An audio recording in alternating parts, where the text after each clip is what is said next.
Good morning students, मैं Sangeeta Sharma, lecturer chemistry government model senior secondary school Rajpur. I welcome you to my class. हम कर रहे हैं solid state. Today is 5th lecture of this chapter and we shall be doing today packing fraction and packing efficiency in different type of crystal systems, especially in cubic unit cell। उसके जो different variants हैं उनमें packing efficiency और packing fraction कितना कितना रहता है। पहले तो ये हैं क्या वो डिस्कस करेंगे और फिर उसके बाद कैलकुलेट करेंगे। So let us start।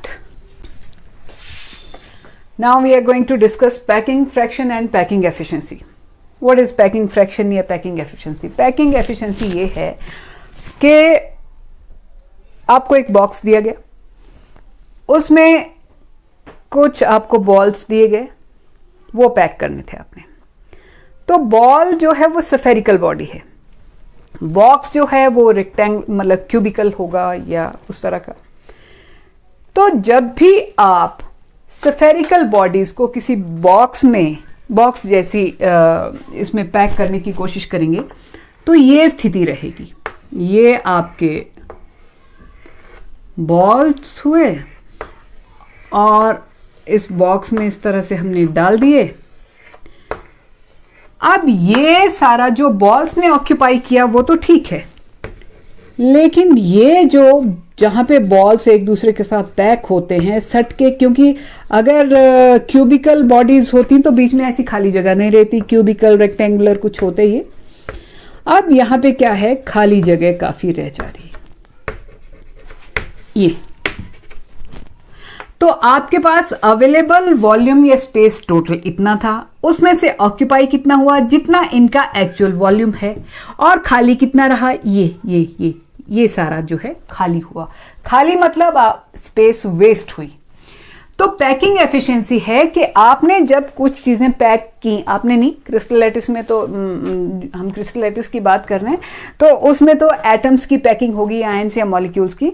तो कहने का मतलब है एटम्स, आयंस, मॉलिक्यूल्स जिस भी क्रिस्टल सिस्टम में ढले होंगे जब भी, तो जो available volume of unit cell था उसमें से सचमुच जो उन एटम्स आयंस का एक्चुअल वॉल्यूम था वो कितना था और टोटल वॉल्यूम कितना था।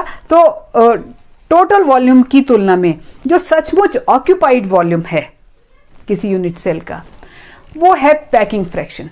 जैसे यहां पे अगर हम रफली कहें कि जो टोटल यूनिट सेल का वॉल्यूम था वो मान लीजिए 100 यूनिट्स था और उसमें से ऑक्यूपाई हमने कर लिया 75 यूनिट और 25 यूनिट्स वॉल्यूम हम नहीं ऑक्यूपाई कर पाए, तो ये हमारे पास आ गया 3/4। मतलब 3/4, 4 पार्ट्स में से हम केवल 3 पार्ट्स वॉल्यूम ऑक्यूपाई कर पाए और 1 पार्ट वॉल्यूम जो था वो खाली रह गया। तो ये तो आ गया पैकिंग फ्रैक्शन। इसको एफिशिएंसी में कन्वर्ट करना है तो परसेंटेज निकाल लीजिए। 75% वॉल्यूम आपने ऑक्यूपाई किया और 25% स्पेस जो है हमारी वेस्ट हो रही है, ऑक्यूपाई नहीं हो रही है। सो पैकिंग फ्रैक्शन जो है वो फ्रैक्शन में होता है और एफिशिएंसी जब निकालनी है तो आपने परसेंटेज आउट ऑफ 100 में या +2 में आपको जो पैकिंग फ्रैक्शन या पैकिंग एफिशिएंसी है वो कैलकुलेट करने को है एक FCC, BCC और एक simple cubic, but just cubic unit cell का। जो FCC भी है वो क्यूबिक यूनिट सेल का और BCC भी क्यूबिक यूनिट सेल का। अब क्यूबिक यूनिट सेल हमने सेल पैरामीटर्स बहुत शुरू में ही पढ़ लिए थे। तो क्यूबिक यूनिट सेल ऐसा होता है जिसमें A = B = C means this edge length, this edge length, this edge length all are equal. तो मैं ABC नहीं लिख रही हूं, मैं इन सबको क्या लिख रही हूं, A लिख रही हूं। और all the angles are of 90 degree, ये चीज दिमाग में रखें। तो क्यूबिक यूनिट सेल, अब हम पैकिंग फ्रैक्शन या पैकिंग एफिशिएंसी का कैलकुलेट करने से पहले इसका थोड़ा सा फॉर्मूला देख लेते हैं। Packing fraction, how do we define packing efficiency? It is the percentage of total space of unit cell. Unit cell की टोटल स्पेस की परसेंटेज, जिसको क्या किया है, being actually occupied by the particles, or the कर लें by the particles or by particles भी चल सकता है। अब पैकिंग फ्रैक्शन का फॉर्मूला देखें। पैकिंग फ्रैक्शन हुआ volume occupied by atoms, ions, molecules, whatever the constituent particles are, divided by total volume of the unit cell. Okay, volume occupied by atoms, ions, molecules जो भी होंगे वो हम कैसे find out करेंगे? हमें पता चाहिए कि number of atoms per unit cell कितने हैं और उसको मल्टीप्लाई करेंगे कि एक एटम या आयन या मॉलिक्यूल जो भी है उसका अकेले का वॉल्यूम कितना है। एक एटम का वॉल्यूम मल्टीप्लाइड बाय कितने एटम्स हैं, इससे आ जाएगा total volume occupied by the atoms और ions, divided by A cube. A cube क्यों किया मैंने? क्योंकि जो हम यूनिट सेल ले रहे हैं, कंसिडर करने वाले हैं, उसका वॉल्यूम जो है वो length into breadth into height, A into A क्या आएगा? A cube. तो नंबर ऑफ एटम्स जो हम कैलकुलेट कर चुके हैं, बीसीसी के लिए भी किए थे, एफसीसी के लिए भी किए थे, सिंपल क्यूबिक के लिए भी किए थे, उसको रैंक ऑफ यूनिट सेल भी कहते हैं। जैसे एफसीसी में 4 एटम्स पर यूनिट सेल होते हैं तो उसको हम रैंक ऑफ एफसीसी बोल देंगे, 4 है, तो उसका सिंबल होता है जेड। Z लिख दिया हमने। और 4/3 पाई आर क्यूब क्या है? 4/3 पाई आर क्यूब है क्योंकि एटम, आयन, मॉलिक्यूल जो भी हैं ये क्या हैं? स्फेरिकल हैं। स्फेरिकल हैं तो इनका क्या होता है? रेडियस होता है कुछ, और इनके रेडियस से आप इनका वॉल्यूम निकाल सकते हो। और एटम, आयन, मॉलिक्यूल के वॉल्यूम का क्या फॉर्मूला होता है? 4/3 पाई आर क्यूब। ये सारी चीजें हमने लिख दी तो हमारे पास आ गया पैकिंग फ्रैक्शन। अब यदि पैकिंग फ्रैक्शन की बजाय हमने पैकिंग एफिशिएंसी करनी है, कुछ नहीं करेंगे, 100 से मल्टीप्लाई करते चलेंगे and we shall be getting packing efficiency. Packing fraction के फॉर्मूले को ही 100 से मल्टीप्लाई कर दें, that's all. Now we shall be calculating packing fraction और packing efficiency of simple cubic unit cell. तो पैकिंग फ्रैक्शन के लिए हमें फॉर्मूला है Z into 4/3 pi R cube divided by A cube. A cube क्यों कहा? सिंपल क्यूबिक यूनिट सेल की बात कर रहे हैं जिसके पैरामीटर्स A = B = C। तो अगर A, B, C सारे बराबर हैं तो क्यों ना उनको A ही बोल दें।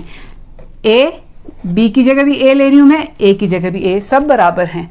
तो length into breadth into height, A multiplied by A कितना आ जाएगा? A cube. Volume of unit cell A cube आ गया।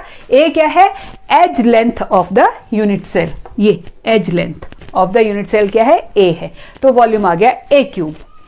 ओके, अब Z अगर आपको याद हो तो हमने सिंपल क्यूबिक यूनिट सेल में Z number of atoms per unit cell calculate किए थे और हमें मालूम है कि क्यूबिक यूनिट सेल में 8 कॉर्नर्स पे 8 पार्टिकल्स लगे होते हैं, एटम्स लगे होते हैं, लेकिन एक कॉर्नर की कंट्रीब्यूशन कितनी होती है? 1/8। 1/8 one corner is shared by 8 unit cells. So 1/8 1/8 1/8 सब जगह से 1/8, तो ये 8 × 1/8 कितना आ गया? 1 आ गया। सो Z की वैल्यू आपको पता है। अब पहला काम हमें Z की वैल्यू पता चाहिए। किसी भी यूनिट सेल का जब पैकिंग फ्रैक्शन कैलकुलेट करना है Z की वैल्यू पता चाहिए, वो हम पहले कर चुके हैं। वैसे 4/3 पाई तो ऐसे ही रहेगा, A क्यूब तो A क्यूब ही होगा। अगला काम है A और R के बीच रिलेशनशिप फाइंड आउट करना। A क्या है? एज लेंथ, और R क्या है? जो एटम्स, आयंस, मॉलिक्यूल्स इसमें पैक हो रखे हैं उनका रेडियस है R। अब यहां पर देखिए जरा, ये आपका यूनिट सेल है। ये जो कॉर्नर्स पे हमने पॉइंट्स बनाए हैं, एक्चुअली एटम इतना छोटा तो नहीं होता है। मैंने पहले भी बताया आपको कि एटम बेसिकली इस तरह से हैं, लेकिन to avoid any sort of confusion हम क्या बनाते हैं? सिर्फ पॉइंट्स बनाते हैं, उनके सेंटर्स शो करते हैं यहां पे। अब इस फेस को देखें, यहां इस फेस को, इस फेस में भी जो ज्यादा फोकस है वो आप ध्यान दें इस पे।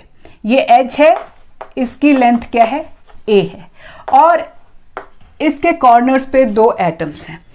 इस फिगर को अगर मैं यही, अब देखें मैं इस फेस को यहां ड्रॉ कर रही हूं। ये आपका A B और ये C और ये D, C और डी।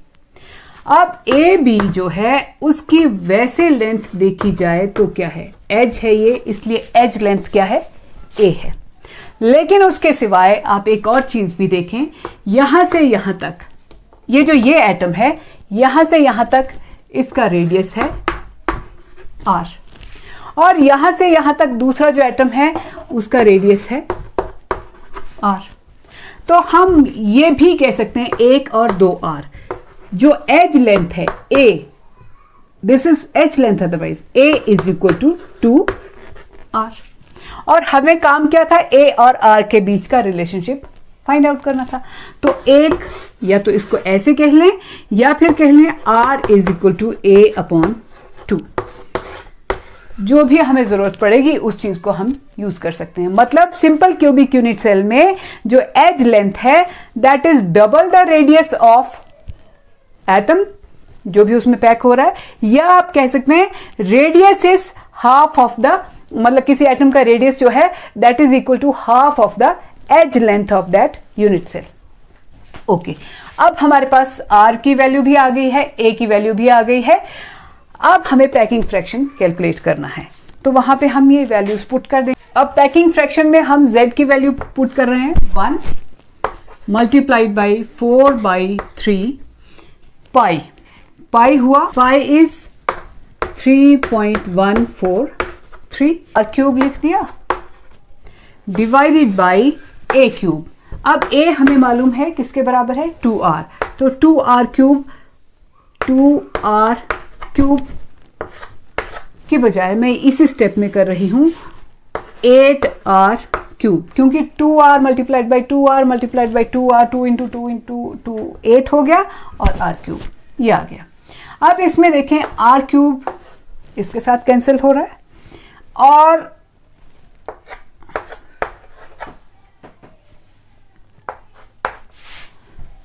सो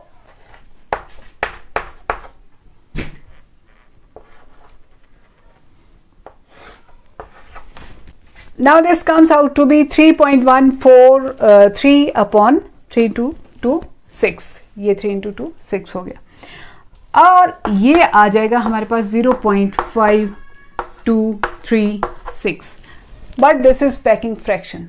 और पैकिंग एफिशिएंसी फाइंड आउट करने के लिए हमें इसी को क्या करना है, अब हम पैकिंग एफिशिएंसी निकालेंगे। तो पैकिंग एफिशिएंसी क्या हो जाएगा, 0.5236 मल्टीप्लाइड बाई 100 दैट इज 52.36 और 52.4%। So packing efficiency of simple cubic unit cell क्या है, 52.4। कोई भी पैकिंग एफिशिएंसी हम कैलकुलेट करेंगे, सबसे पहले हमें z की वैल्यू मालूम चाहिए, और उसके बाद a और r के बीच का रिलेशनशिप पता चाहिए, क्योंकि a क्यूब को अल्टीमेटली हमने r की फॉर्म में लाना होता है सो दैट ये टर्म्स कैंसिल हो सके।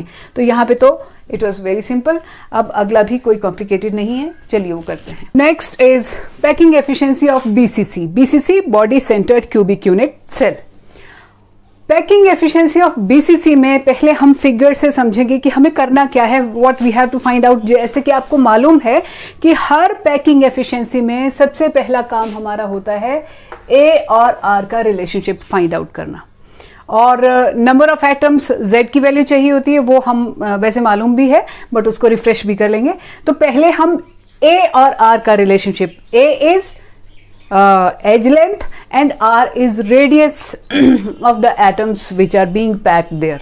Now see, ये है एक BCC। BCC मतलब सारे कॉर्नर्स पे आपको एटम्स दिख रहे हैं, और उसके सिवाय बॉडी के सेंटर पे भी एक एटम दिख रहा है, दिस इज BCC। और मैंने इसको नाम दे दिया ABCD अपर वाले इसको, और EFGH, and we know every edge is a unit longer, मतलब ये भी A, ये तो हम पहले ही डिस्कस कर चुके हैं इस बात को। अब इस फिगर के बाद हम इस पे इसलिए आएंगे, हमारा फिलहाल काम है A, ये जो आप ये समझ लें छत है, छत के इस कोने से फर्श के इस कोने तक आना है। छत का टॉप का उधर का कोना, और फर्श का छत के टॉप का बिल्कुल लेफ्ट हैंड साइड वाला कोना और फर्श के मतलब बॉटम का, फर्श का बिल्कुल उस तरफ वाला कोना। समझ रहे हैं आप बात को? तो यहां से यहां तक अगर मैं कोई लाइन ड्रॉ करती हूं ए से एच तक, तो वो गुजरेगी, ये जो सेंटर में एक एटम है उससे, उसमें से होके गुजरेगी और उसको कायदे से वैसे हम क्या कहते हैं, बॉडी डायगोनल। क्योंकि एक कॉर्नर से शुरू हो रहा है, टॉप के कॉर्नर से बैक साइड वाले, और फ्रंट वाले कॉर्नर पे खत्म हो रहा है, तो इसको बॉडी डायगोनल भी कहते हैं मैथमेटिक्स के पॉइंट ऑफ व्यू से। अब देखें हम ऐसा क्यों किया, क्योंकि इसी में ये दो कॉर्नर्स आ गए और इसी में क्या आ गया, जो बॉडी के सेंटर वाला एटम है वो भी इसी में इंक्लूड हो गया। अब हमारे पास क्या पिक्चर है, मैं बाकी सारे पॉइंट्स नहीं लिख रही हूं, हम ए से चले, एच पे पहुंचे और ये मैं एफ भी मिटाए दे रही हूं। ए से एच तक आते आते हमारे पास ये कॉर्नर वाला ए वाला एटम था, एच वाला एटम था और ये बॉडी सेंटर वाला एटम है। इतनी चीज क्लियर है? अगर इतनी चीज आपको पता चल गई तो मैं हाँ, एक और चीज यहां पे हम कर लेते हैं, ए से एच तक, अदरवाइज आर के फॉर्म में अगर हमने देखना हो तो यहां से लेके यहां तक ए का रेडियस है और यहां से लेके, मतलब ए नहीं, यहां पे जो एटम था उसका रेडियस है, यहां से लेके यहां तक ये जो बॉडी सेंटर वाला एटम है उसका डायमीटर है। डायमीटर को हम क्या बोलते हैं, दो रेडियस। दो रेडियस इसके हो गए, रेडियाई, और यहां पे जो एच पॉइंट पे जो एटम है उसका रेडियस आ गया ये आर।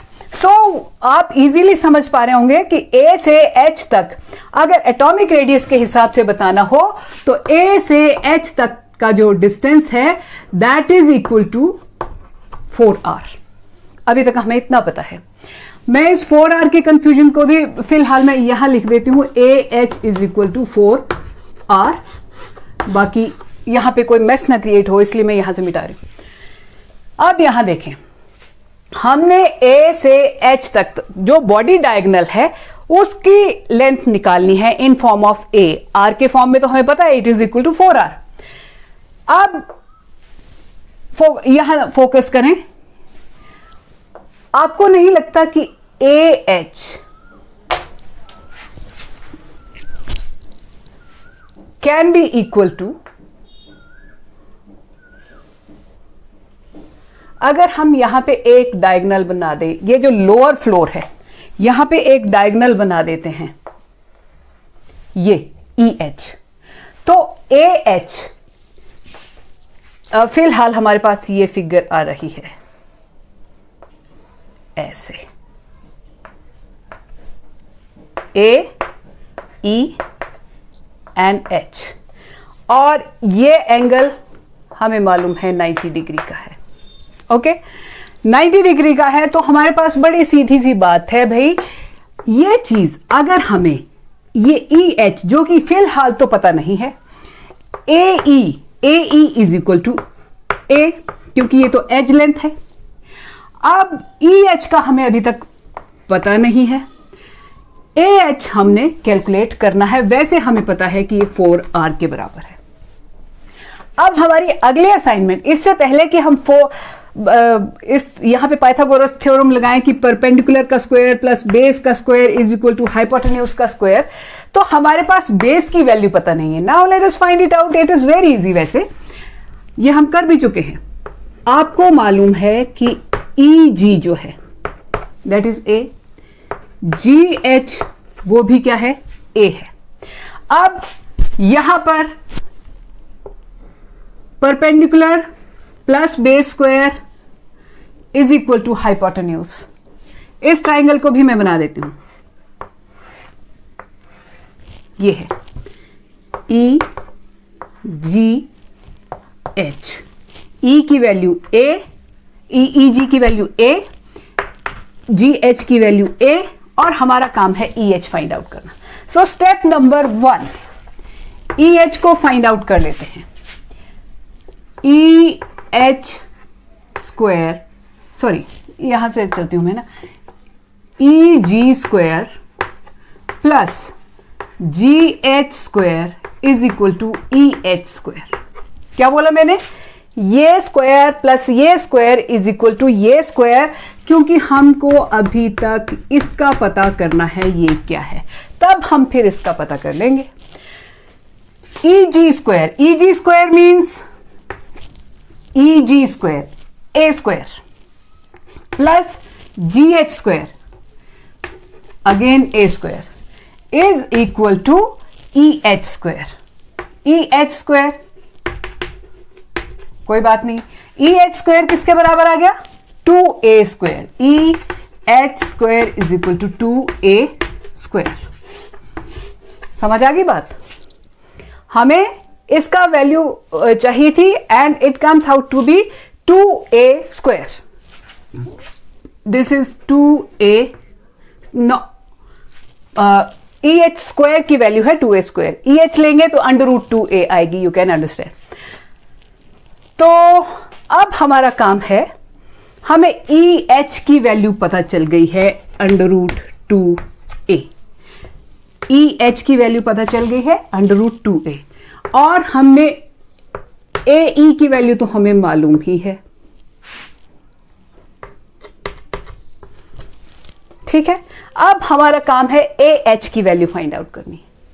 तो AH क्या है? Hypotenuse. AH is hypotenuse of which triangle? ये ट्रायंगल अगर आपको दिख रही है, ये, और इसकी बात कर रही हूं मैं, बॉडी डायगोनल वाली ट्रायंगल, तो इसमें AE परपेंडिकुलर है, EH जो है वो बेस है, और AH जो है हाइपोटेन्यूज। तो पाइथागोरस थ्योरम के अनुसार AH² is equal to AE² plus EH²। Now we put the values. AE² की वैल्यू तो A² ही है, ओके, और EH² लेना है हमें। EH की वैल्यू हमारे पास क्या है? √2A। तो EH² की वैल्यू क्या है हमारे पास? 2A²। लेकिन AH की वैल्यू हम एक ये जानते हैं, 4R। तो AH की वैल्यू मैं यहां पे पुट कर रही हूं 4R², तो मैं सीधा 16R² कर दे रही हूं, यहां इस चीज को पुट करते हो, ओके। अब देखें, हमारे पास आ गया 16R² is equal to 3A²। A², इस 3 को मैं नीचे ले आऊं, 16/3R², या आप कह सकते हैं A² is equal to 16/3R²। यहां तक कर लिया। अब इससे पहले कि मैं इसको रब करके फिर थोड़ा आगे चलूं, तो बीच में बच्चों ने कहा था कि एक बार हमें ब्लैक बोर्ड थोड़ा सा देखने दिया करें, तो देखें आप प्लीज, और मैं इसको एक बार क्विक रिवाइज करा देती हूँ। देखिए, हमने BCC की पैकिंग देखनी है। BCC बॉडी सेंटर्ड होता है। बॉडी सेंटर्ड में हमें अब हमारा काम है, ये जो बॉडी डायगोनल है, टॉप ऑफ फ्लोर के बिल्कुल लास्ट कॉर्नर से टॉप ऑफ रूफ से शुरू किए और फ्लोर के बिल्कुल अगले कॉर्नर तक जो एक लाइन ड्रॉ करेंगे उसको बॉडी डायगोनल कहते हैं, और उसमें ये वाला एटम और ये बॉडी सेंटर वाला एटम और ये 3 एटम्स जो हैं उसमें एट अ स्ट्रेच आ गए हैं, ओके। अब हमने इस फिगर को मैं यहां ड्रॉ किए दे रही हूं, ये कॉर्नर वाला एटम, ये भी कॉर्नर वाला एटम और ये बॉडी के सेंटर वाला एटम, A से H तक ये तीनों फैले हैं, बाकियों को हम ड्रॉ नहीं कर रहे। तो A से H तक अगर हम देखें तो एक रेडियस A का, 2 रेडियस, मतलब A पे जो एटम है एक रेडियस उसका, और एक डायमीटर है बॉडी सेंटर वाला। डायमीटर को हम क्या बोलते हैं? 2 रेडियस मींस 1 डायमीटर, और एक रेडियस ये जो इस H कॉर्नर पे एटम है उसका। तो टोटल कितने? 4 रेडियस आ गए A से H तक। तो हमें मालूम हो गया AH is equal to 4R। But हमारी बैटल है कि AH जो है उसको हमने अब A की फॉर्म में भी पता करना है। AH is a body diagonal, तो उसको फिलहाल तो हमने यहां पे इस तरीके से फाइंड आउट किया है कि AH is equal to AE का स्क्वायर प्लस EH का स्क्वायर। तो हमने पहले EH स्क्वायर फाइंड आउट किया, EH की हमें वैल्यू पता नहीं थी। उसके लिए हमने क्या किया, ये जो फ्लोर है, ये जो फर्श वाला फेस है, उसको कंसीडर किया। उसमें हमें ये परपेंडिकुलर मालूम था, ये बेस मालूम था। परपेंडिकुलर की वैल्यू भी A थी और इसकी बेस की वैल्यू भी A थी। तो हमने क्या फाइंड आउट किया, यहां पे EG square plus GH square is equal to EH square. यहां तक पहुंच गए।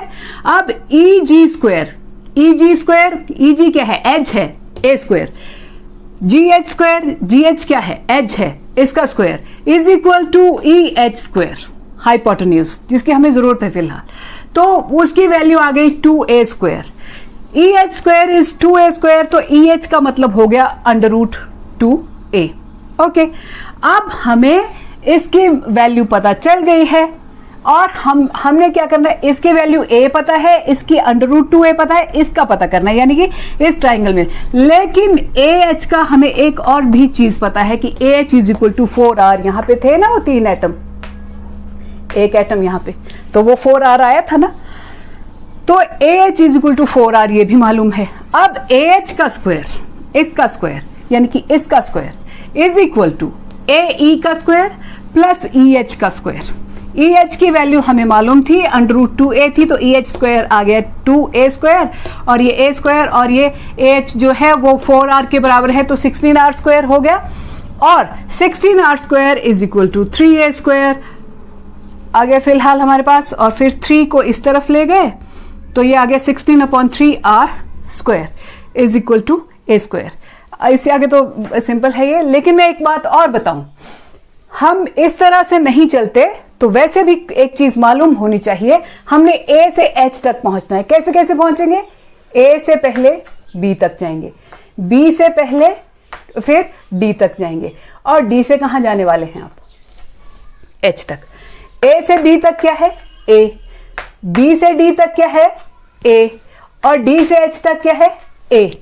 A स्क्वायर तो भी कितना हो रहा था, 3A स्क्वायर हो रहा था। तो मतलब 4R का whole square is equal to A square plus A square plus A square. आप सीधा भी कर सकते हैं, क्योंकि बॉडी डायगोनल जो है उसकी वैल्यू यही होती है, ये A square plus A square plus A square, मतलब जो भी एजेस होंगे उनका स्क्वायर करके ऐड कर दें तो बॉडी डायगोनल की वैल्यू। जब बाकी सारी वैल्यूज हमने कैलकुलेट कर ली हैं, तो अब हम पैकिंग एफिशिएंसी कैलकुलेट करते हैं BCC की। देखें, फॉर्मूला है Z into 4/3 πr3, Z number of atoms, 4/3 πr3 एक एटम का volume divided by volume of unit cell, that is A3। Z की वैल्यू 2 है। क्यों 2 है, क्योंकि 8 कॉर्नर से 1/8 इंटू 8 इतनी कंट्रीब्यूशन आई थी, और एक पूरा एटम जो था वो बॉडी के सेंटर पे था, तो ये आ गई 2। ओके, और A is equal to 4/√3R, ये हमें मालूम है। अब हम ये सारी वैल्यूज पुट कर देते हैं। Z की वैल्यू आ गई 2 इंटू 4/3, पाई की वैल्यू 3.14 पुट कर देते हैं, इंटू R³ भी ठीक है, divided by A³ into A³। A³ है हमारे पास 4/√3R का क्यूब। तो इसको मैं यहीं सिंप्लीफाई किए देती हूं, लिख देती हूं 4/√3 इंटू 4/√3 इंटू 4/√3 R³ तो R³ हो ही जाएगा। अब आप देखें 3/√3 इंटू √3, ये क्या बन गया, एक 3, और ये रह गया √3। तो अगले स्टेप में हम क्या, ये पता ही है कि डिनोमिनेटर में है, तो ये अल्टीमेटली इसके डिनोमिनेटर में, तो ये न्यूमरेटर में जाना ही है। अब क्या हो जाएगा, यहां देखें, ये देख लें प्रॉपर्ली। अब हो जाएगा 2 इंटू 4 इंटू 3.14, ये तो मालूम ही है, इंटू R³ इंटू ये नीचे से 3/√3 भी आया है, इंटू 3/√3 इंटू 100 डिवाइडेड बाई नीचे क्या रह गया 3 into 4 into 4 into 4 that is 64, ये रह गया। अब आपको बताए 2 इंटू 4 8 आ गया, और ये 3 और ये 3 कट गया। तो हमारे पास पैकिंग एफिशिएंसी के नाम पे न्यूमरेटर में क्या क्या बच गया, आर क्यूब भी, यहाँ आर क्यूब भी होना था, आर क्यूब से कट गया। अब हमारे पास बच गया 3.14 ये वाला